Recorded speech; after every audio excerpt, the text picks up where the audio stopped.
Hi, my name is Joyce Seki. I'm your online therapist and emotional wellness coach. I'm concerned about your emotional wellness and mental well-being. I work with individuals across the globe online to help them achieve emotional wellness and peace of mind. In today's video, I want to share briefly on why we tend to overreact. Okay, I've shared something on emotional triggers before, and now I want to take you to the brain part that is playing a role to our overreaction to events in the present. Okay, so let's discuss on this. All right, remember to subscribe to my channel. All right, I've met a lot of people suffering in the present for events that had happened to them in the past. All right, millions of people all over the world go through this suffering. It is so unfortunate, and if you go through this, I am sorry about your pain. All right, a lot of times it's not like this thing is actually happening as it did in the past. It's just that something around the present, a place around the present, a name, a smell, something just reminds us of what had happened in the past, and then triggers that reaction, and then it begins to happen as if it was happening live as it did in the past. We experience that similar and equal reaction like we did when the event actually happened in the past.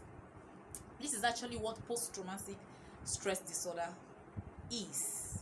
Okay, now there's a part of the brain that is responsible for this, and this part is called the amygdala.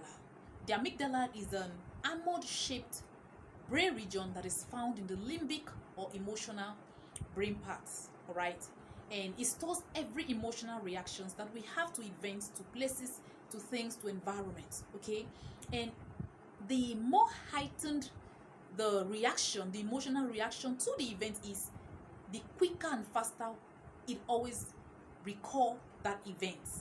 Okay, so what this means is that we could have had an experience in the past, and then in the present something around us remind us of that event, and then we would experience again as if that thing was happening actually in the present. And this is what leads to a lot of panic attack in many individuals, and nightmares, and all of that horrible experiences. Okay, it's important that we are aware of this. Okay, because when we become aware, then we can actually remind ourselves that what we're going through, it's not the actual events. All right, that's one of the benefits of having knowledge. Okay, what it means is that the amygdala is like the body's central alarm. You know what happens when there's a fire alarm? There's a smoke screen, and then the fire alarm goes up, right? It's not like sometimes there's actual fire. Something triggered that alarm, right?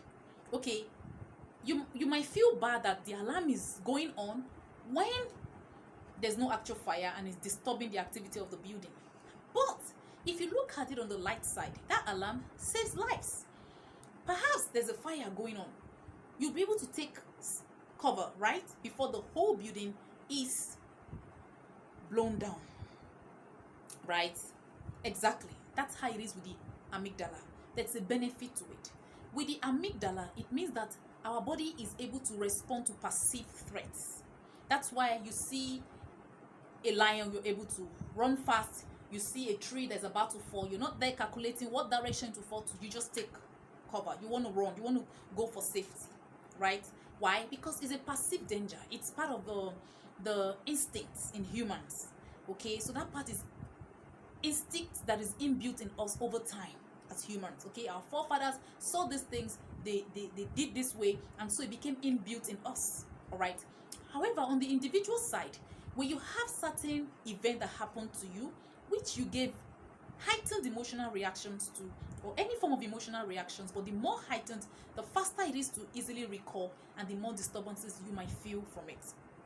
Okay, so it means that when you now have in the future, in the present, similar events or something that just reminds you of that event, you might again experience a false alarm this time. So it means the event is not actually happening as it happened in the past, but because the alarm is up due to the amygdala informing the body of a perceived danger, you start to think that you had actually go through this thing in the present, when the truth is you're not going through it. All right, and this is a lot to deal with. Okay, so what should we do? We just need to be aware of this. We just need to know that sometimes I overreact because something had triggered my reaction. So it means that the thing is not actually happening as I perceive, as the body has perceived. This is a false alarm. So your part is to remind yourself that this is a false alarm, just like the case of the fire and the alarm and fire alarm that I gave. Sometimes there's false alarm, but at least something triggered it. There might be a little smoke, maybe a burnt egg, whatever, something triggered that alarm, right? So sometimes it's just the smell around the past event, similar smell, or the name of the person. Let's pick an example. You were raped as a teenager and you go to a place now as an adult, and it's a place around where you were raped. And as you get there, you start to have panic attacks. You start to have nightmares. You might have forgotten consciously, but the amygdala has not forgotten. So when you start to react and then you realize, oh, this was where I was raped, or around the place I was raped, or a smell about the man that raped you, the perfume he wore that day, somebody is wearing that perfume, and it triggers the system, because the system now sees that perfume like a danger. I hope you get this. The system now sees that environment like danger. The name of that person that raped you, the system now sees this person like a danger. If it's Nigeria, maybe a particular tribe, the guy came from a particular tribe, so most guys from that tribe or women from that tribe, the system now alarms you like they are the danger. Okay, so what happens? You overreact towards them because they remind you of this past pain, this past event that had happened to you. All right, so when you are aware of this, you're able to actually bring yourself to calmness and remind yourself that this is a false alarm. This person is not this way. This place is safe for me now. So it's now up to you to reparent yourself. It's now up to you to bring yourself to calmness through your awareness of what is actually going on around you. But if you're not aware, you give in to the fear. And so you experience a lot of panic attack, anxiety, and it might lead to depression because you're not happy. All right? And if we consistently give in to this false alarm, what happens? It means that we are daily living in the present by the past event that had happened to us. And these are what constitutes stress to most individuals. And so we're in that state of heightened emotional reaction and vigilance, hypervigilance. Okay? And so we become immobile. We can't move. We can't act. We're stuck in the time space where the event had happened in the past. But it's a false alarm. All right? It's a false alarm. It's not true. That event is gone. It's no longer happening. Whatever you're experiencing now in the present is just an overreaction. It's a false alarm by the amygdala. And you are the one to remind yourself of this.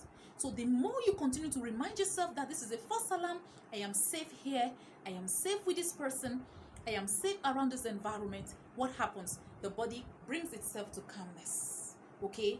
And the more you go to that place, the more you remind yourself, as you start to feel the sensation, that fear coming up, that helplessness coming up, that immobility, that's being stuck in that place again, to recall what had happened, to feel what had happened as if it was happening in the present, you put a pause to it by reminding yourself that this place is safe for me. All right? I'm safe around this person. I'm safe around this Igbo man. I'm safe around this Yoruba guy. He's not the one that raped me. The guy that raped me might have been from Yoruba or might have been an Igbo man or an Hausa man, but he's not this person. They are two different people. All right? Do you see? So what are you doing? You're using the truth, the awareness of what you know now, to bring yourself to calmness. And when you consistently do this, what has happened? You're able to separate yourself from the story. You're able to separate yourself from this reaction. And in time, it becomes something that your body also becomes aware of. And so that reaction is lessened. However, if you consistently experience heightened emotional reactions and a lot of hypervigilance and panic attack from past events, I would advise that you seek professional help to deal